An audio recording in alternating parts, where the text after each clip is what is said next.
An olive. Is that all right? Yeah, you're on. We're on. We're on. Hello. Hi everybody, or whoever's watching.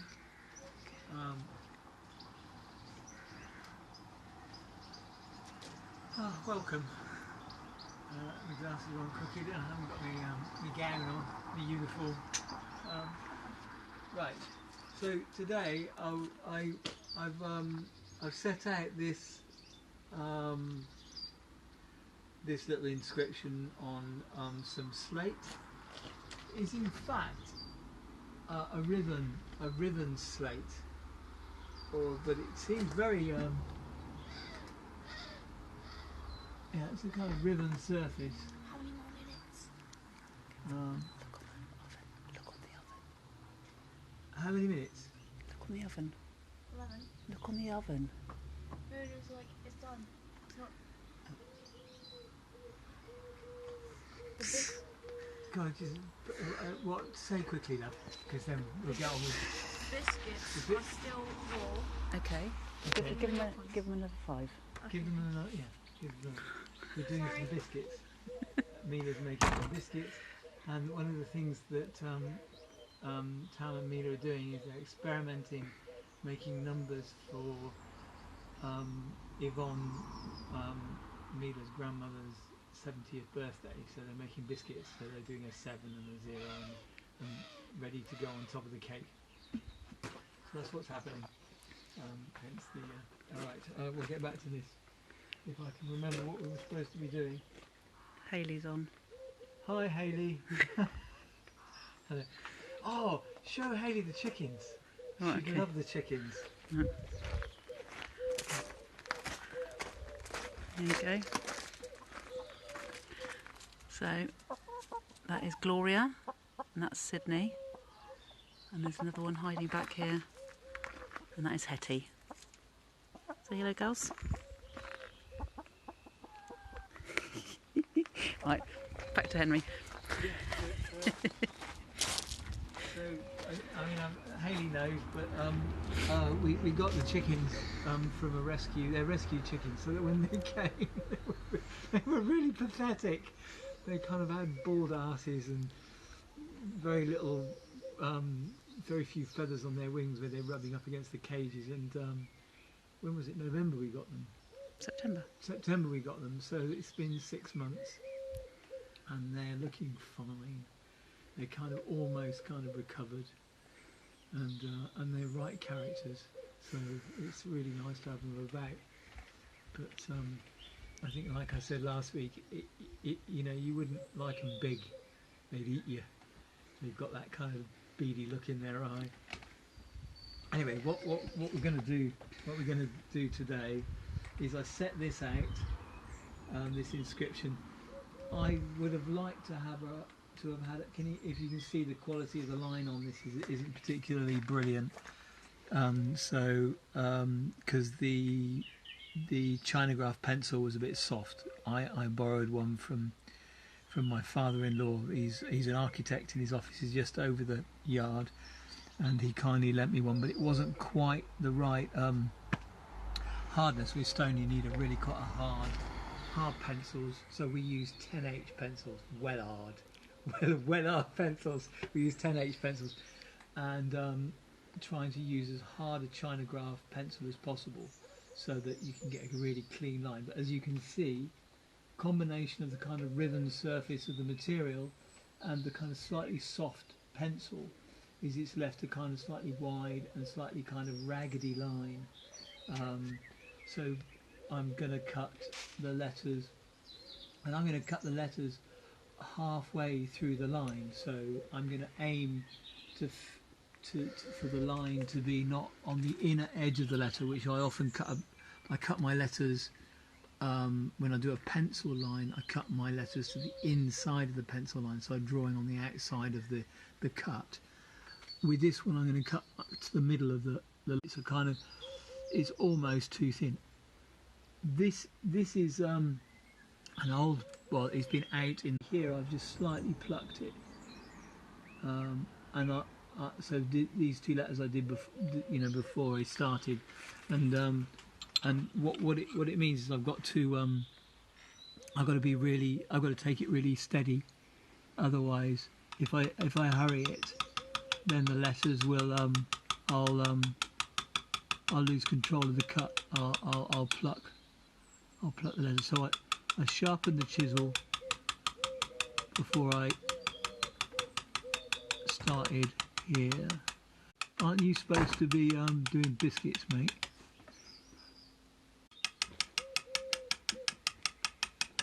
So what we do, so when you cut a letter, you initially go, so here's our cut, and it's a V cut like this, so there's your deep part, and so you go around the whole letter doing a kind of relieving cut so that you kind of establish the central line of the letter all the way around, and then actually ideally what you do is the fins first. Not always, I mean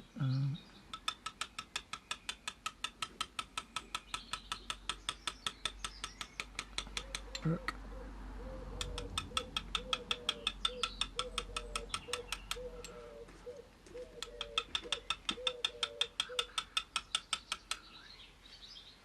What do you want, Tom?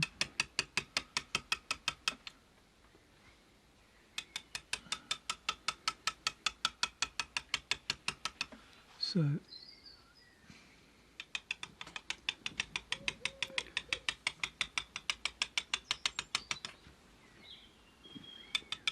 what happened?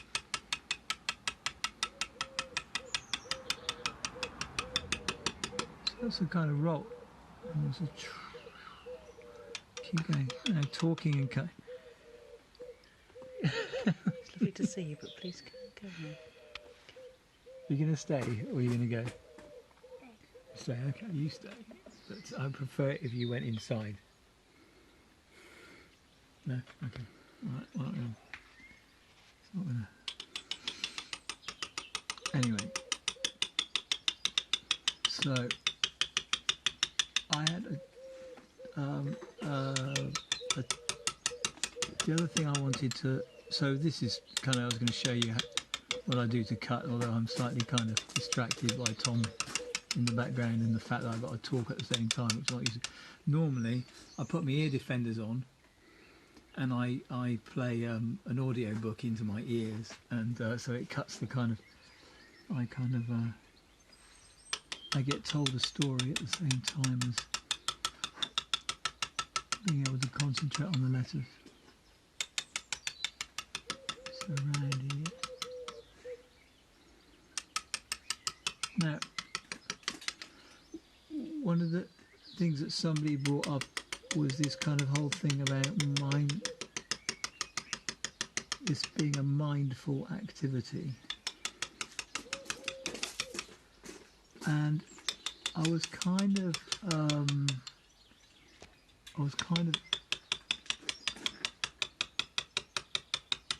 questioning that in a way, although it is true. You have to be very present to do this. You know, you have to have as much attention on this as possible. Otherwise, you just go wrong. You go all over the place. And especially with letters. You know, with bigger letters, it's easier. But it takes kind of concentration and remembering to relax. But in itself, it's not a mindful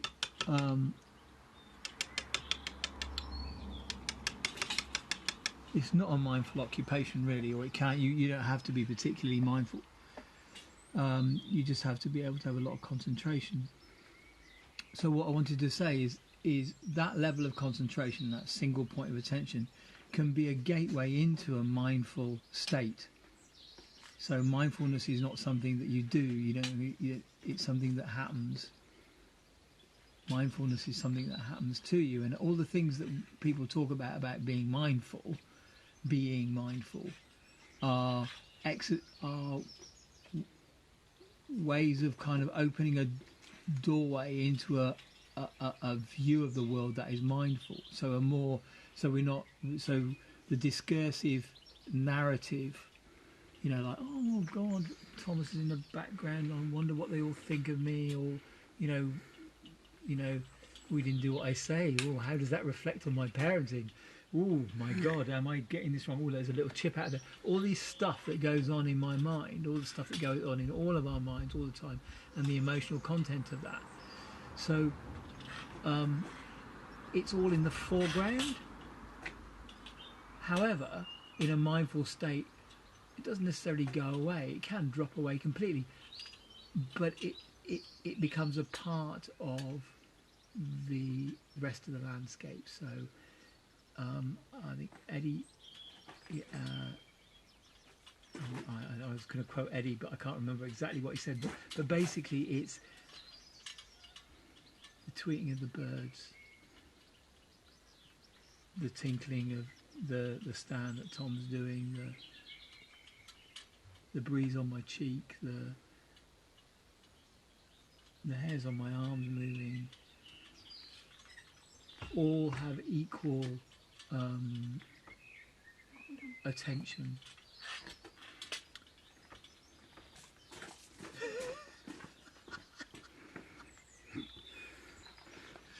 He has just called Tom in. He's taken the stand with him right through the house. Right off. I'm off.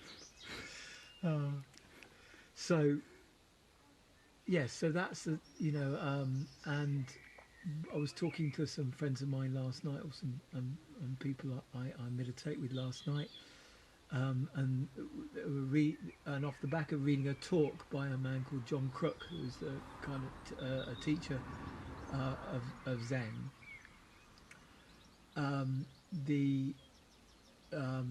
The kind of differentiating between the analytical kind of mind, the kind of narrating mind, and the how he described it as the holistic mind, the kind of like the you know, having a whole view of the experience, or being a whole experience of all of what's going on, everything having equally vying, or equally being able to attend to things attending to us equally. It's almost like it becomes the other way around. It's almost like I'm not looking at the birds, but the bird song is approaching me, or you know. Anyway, when it gets really mad, what happens is the differentiation between myself and this world starts to break down a little bit, and I feel a part of. So the idea that you might not like me becomes slightly less important. You know, not that, you know, it doesn't matter. I'm at times going, shut up and get on with it. Yeah, so all right, I will shut up and get on with it, because I get up in a tangle with this stuff. I mean, you know. Anyway.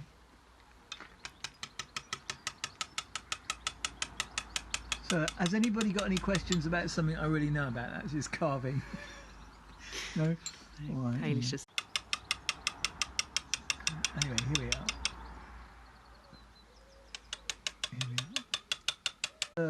When you're cutting a letter,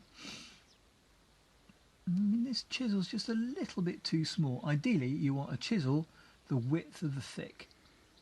You want to use a chisel that's a width of the thick, or width of the stroke that you're cutting.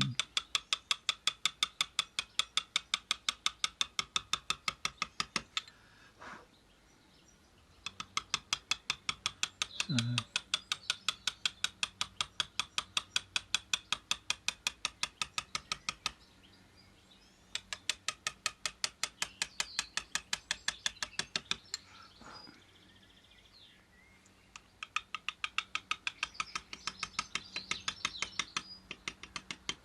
there you go.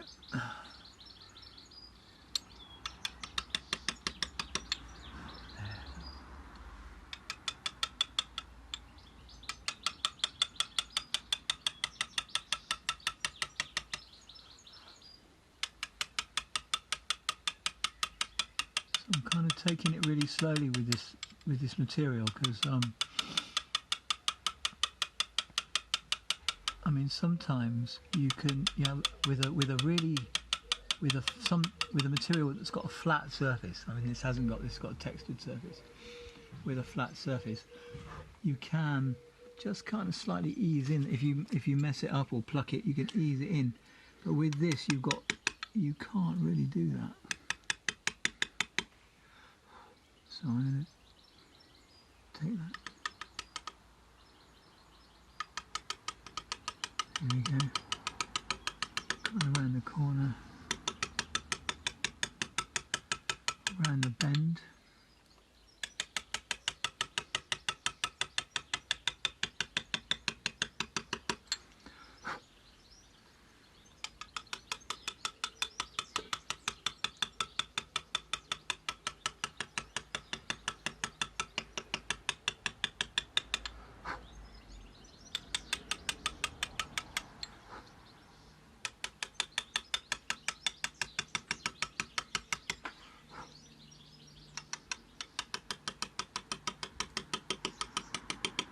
I saw somebody a while ago cut letters with an air gun, with a pneumatic chisel.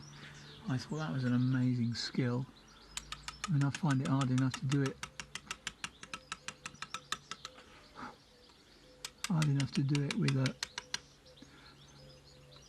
dummy. That's a dummy.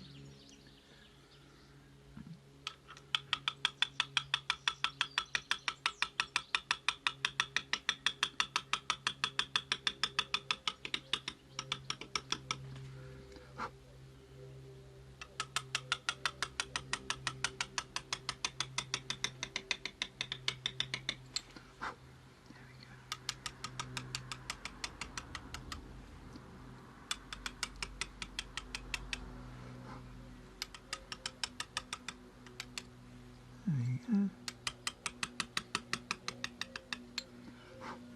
Better.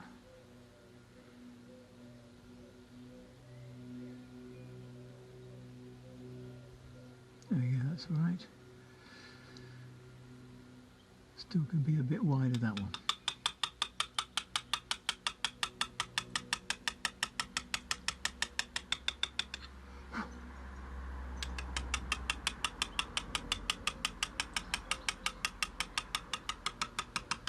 Okay.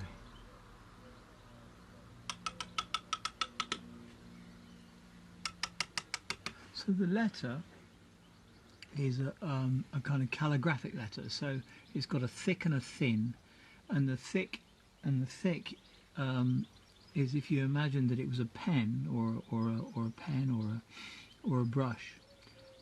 You if you've got ink on a brush, you apply the brush like that, so that's hence this kind of line here. You apply the brush sideways. Otherwise, if you put the brush straight down on the paper, it blobs.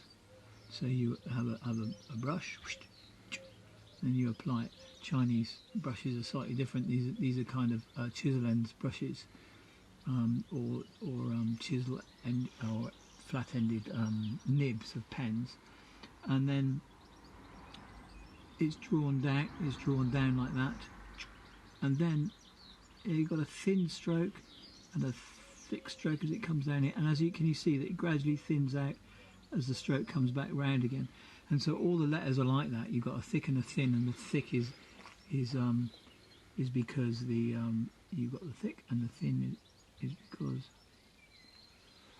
I think I demonstrated that a while ago, but you can, if I grab a couple of pencils, and you imagine that's your width, you know, you've got your thick that way and your thin that way, and that's the extreme of it. Oh, do it on here.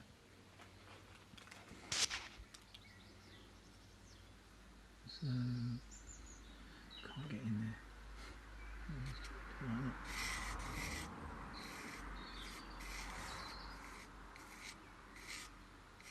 So there you go.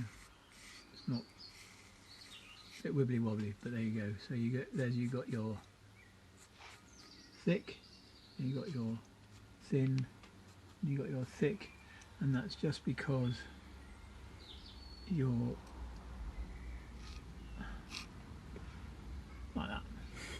not burn it, would you? No, there we go.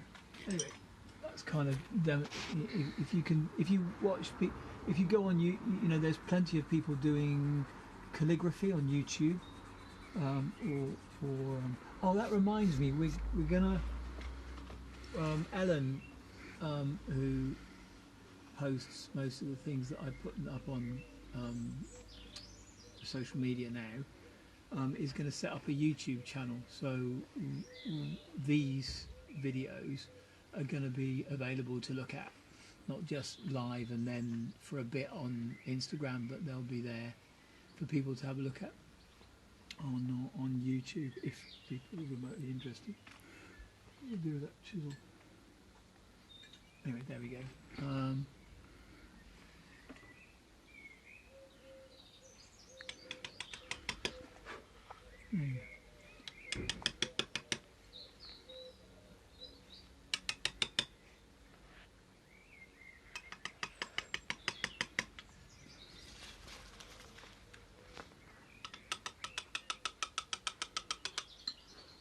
Thank you. Cheers. A postie delivering flour.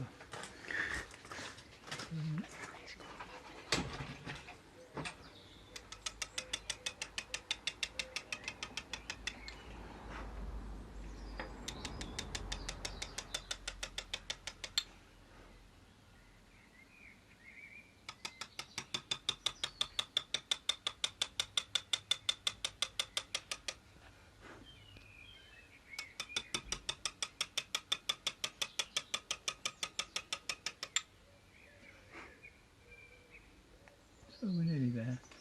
I'm going to start the next one. Start at the end. So again, if you look closely, I mean, you can put the chisel down flat and then tip it up to 45 degrees, so you know, up the centre of the letter. Turn it over so that you're going the other way.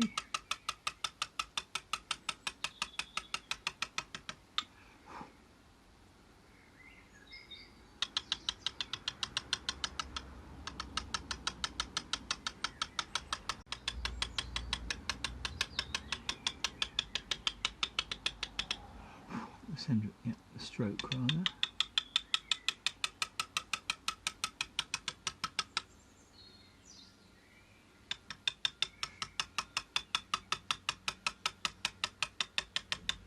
So we got, I've got, when I did I cut Glorious, and I took a stationary video, or a video of me just cutting letters for about 20 minutes. So if anybody really wants to go to sleep or something like that, we'll post that up onto YouTube as well, and people can watch that if they want.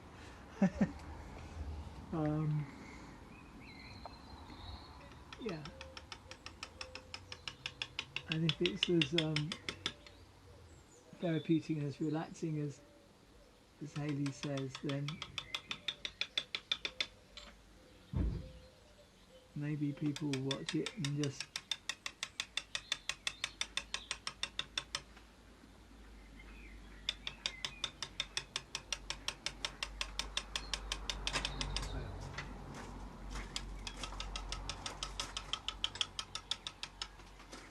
oh yeah.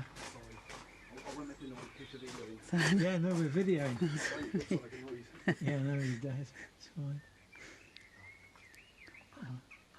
5 minutes to go. Oh, thanks ever so much.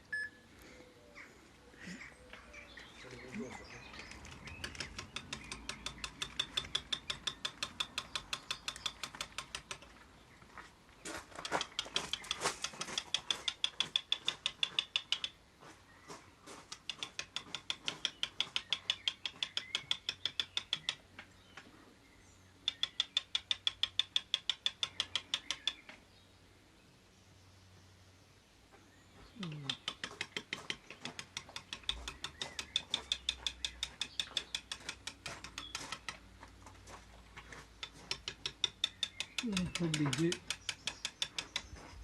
do with these letters is to paint them when I've finished. but I'd have to be really careful with these letters because you can't rub this surface back. This is the finished surface. So normally you can kind of flood the letter a bit when you're painting it, and then you just kind of rub off the excess paint around the lettering, and it comes up really beautiful and crisp. Whereas this set of lettering, I'm going to have to just paint the letters, so it'll take a little longer.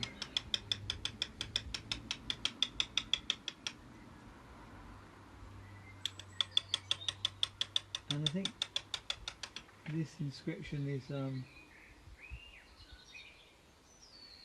there's a lot of kind of, you get these inscriptions which is kind of like, work is love made whole, or something like that, or like very profound. And this was picked because it was kind of pretty mundane, and it is very warm weather when one's in bed.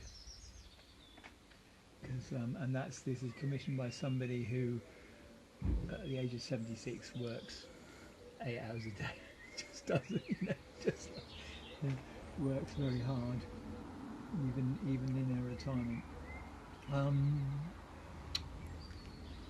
Thanks everybody for watching. I hope that was remotely instructive on various levels. I wish you a lovely week, and I will attempt to do another one next week. So thanks for watching. Cheers.